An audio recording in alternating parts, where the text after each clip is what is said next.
Bemis Hall, Lincoln, Massachusetts. First day of spring, March 20th, 2018. We're here for the coffee for the artist of the month. Let's go and look at the artist. No. Well, let's not. A lot of people here. A lot of people here for the artist. And there is our artist. They're getting coffee. They're here. Stay a while. All right. Let's see. We're here to look at the artwork of Owen Beenhower. Yeah. And he will tell us all about the story behind these works of art a little later when the program begins. There is our artist right there. Soon. Yeah. All right, let's pause till the crowd gathers. Yes. And I think I even said there were going to be flowers and nature things, and somehow they got squeezed out. Maybe that's my next round.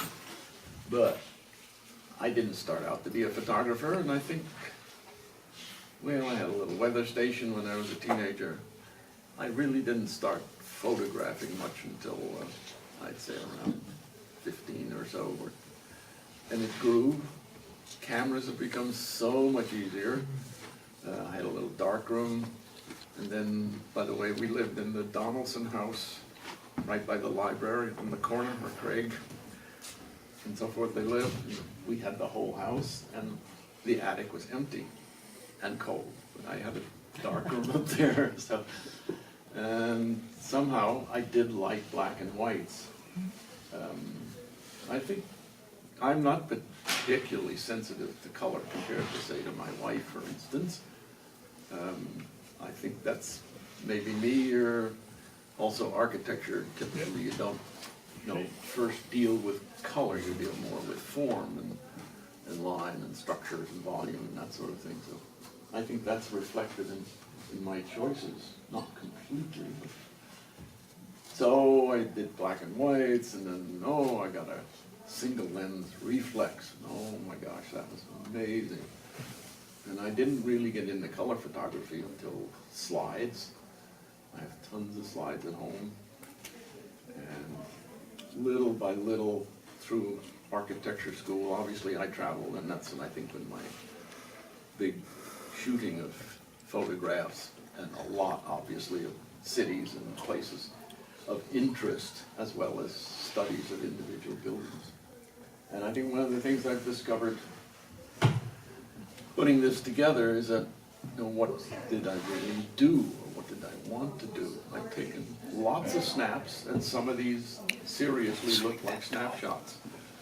And sometimes I think you take a snapshot and one is not enough, and like this group of 4 from the tapestry weaver, you need to tell a story in more than one thing.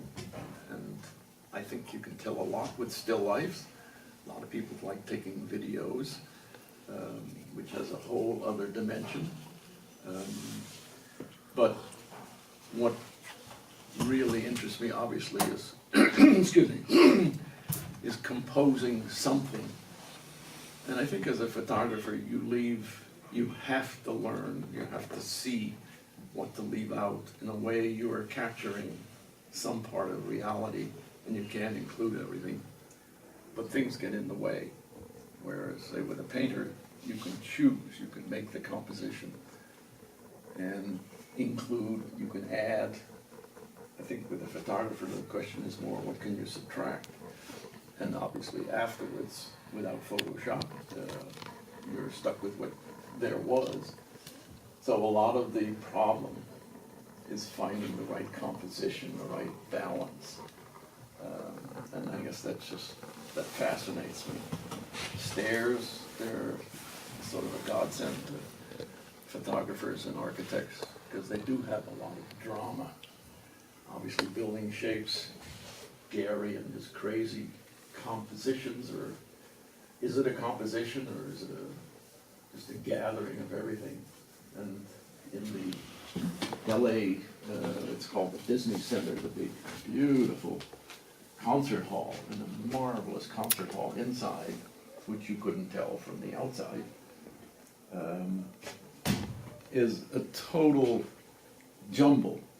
And this particular composition in front is part of the urban scheme. Cars are a total mishmash of something else, and they're different forms.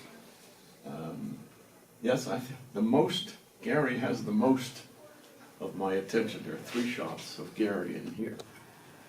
This one is at MIT. It's the backside of the digital center.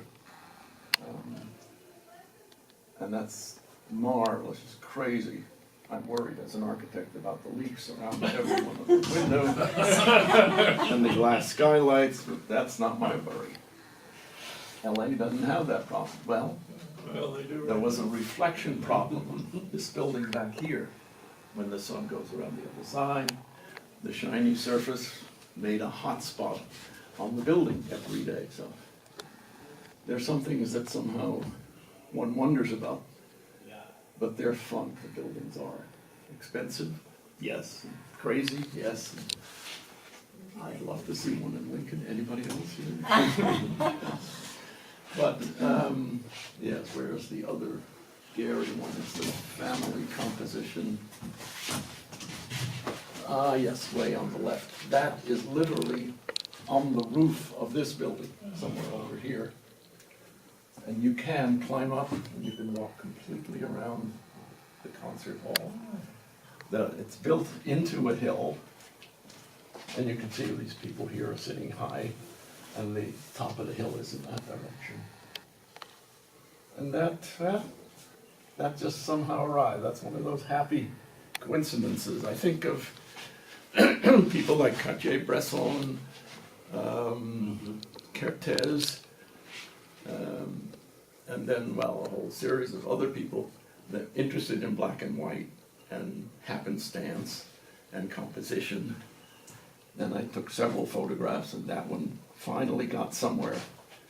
And it's kind of crazy, 6 family members, and nobody's talking to anybody else, and they're all running in different directions or sitting.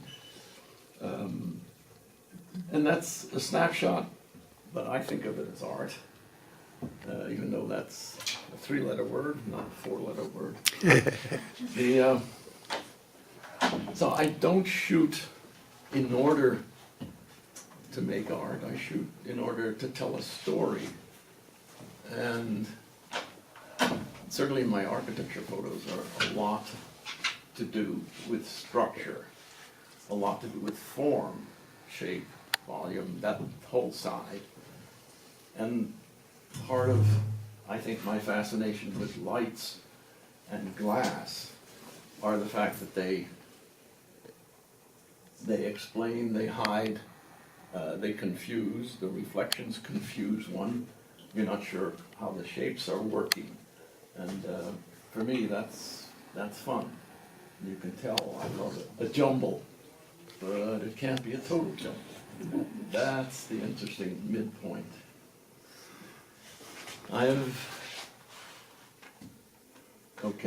This is a quiz one. I think I even say on the titles, how many stairs do you see? And I see, well, you should come look. I see 4. Are there really 4? I'm leading you somewhere. So. And this is actually in my house. This vase is by Tapio Virkala, a Finnish designer. No, Danish designer. Marvelous thing. But that just sits on a shelf, and the sun hit it. And there's some glass, and so there was a reflection. It is, in a way, an abstract composition. Artists have perhaps an easier time in coming up with those kind of things. I don't think so. But lots of times, light falls in through a window and makes a shadow or makes a hot spot. And it's it's fascinating. And with Gary, I think I found several fascinating points of you, and as you walk, it changes, and it's a kind of a marvelous jumble. So you can pick your spots. I would not claim that's the only spot, by sure, for I think night scenes, they're constantly fascinating. What you see, what you don't see, and the suggestion. I think, yes, this is one of my favorite shots. You don't know what's going on there and where is it. Well, it's Columbus Circle.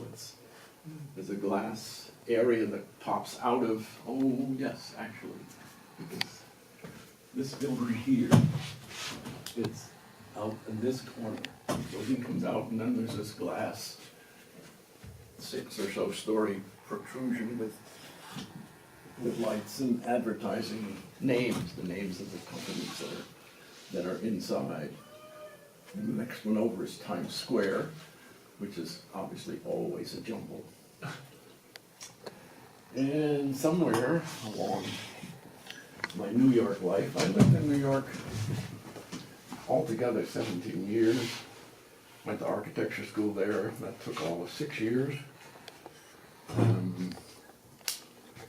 And got to know the city pretty well, obviously. That is Columbus Circle, and that shot, one of my very favorites.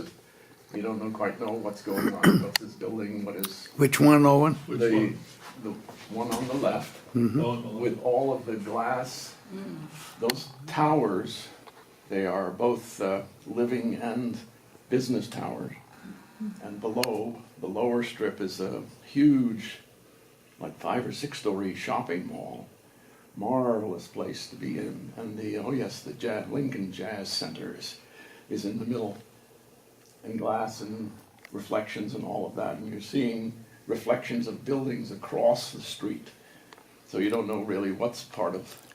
Are those all yellow cabs down there? Yeah, those yellow cabs the are rush of wonderful. cabs. Yes. Yeah, I love that line of yellow cabs. Yes. And somehow I got fascinated with water tanks. They are, I mean, really, we haven't solved the problem yet. Yes, we have pumps and pressure pumps and all of that, but just the compositions of all these crazy things way high in the sky just have fascinated me. So, I think that's enough background. Anybody have a comment or a question, or why did you do that? Or how many stairs you see? You have to go closer to see the stairs. Are you gonna talk about the ones up there, Owen? Yes. Which one? These on this wall. Oh, yes, I didn't They're get to very this, yes. exciting. On the left is a Roman aqueduct in Segovia. I took that literally 50 years ago. Wow. And I hung up some postcards below to let you see how enormous this structure is. They literally brought water in from the mountains and had to have a slope, a very gentle slope to keep the water running. Marvelous engineering. And I think I love that partly because I have some Feininger paintings, and he in his early days was fascinated by high bridges, railroad bridges, or railroad, you don't call them aqueducts, whatever you call them, going through towns and hill towns in Germany. And they have the same kind of look. This is here in New England. That's in Peabody Essex Museum. Marvelous building, actually addition and renovation by Moshe Safdie. And marvelous. Where were you standing to take that picture? Where were you? On my shoulders. I can't reveal that. You're in a drone. I might have been on the second floor. You can't reveal there it are- because you don't remember? I can't admit either one of those. But there are lookouts on each of the floors. There are 3 floors altogether. And then the next building over is at Williams College, the art museum, with the painting of the wall by an artist called Saul Levitt? Saul Lewitt, I'm not sure Lewitt. which, and does wall paintings. He has lots of helpers, because it's very difficult to produce that, obviously. He designs them, and they lay them out and then paint them. There's actually in the Masmoka nearby, he has a whole floor in one of the buildings. Marvelous wall paintings and just the whole huge space. There's like 20 of them or Oh, at 15. least, yeah. Huge, like as big as that whole wall right there. They're dazzling and scary.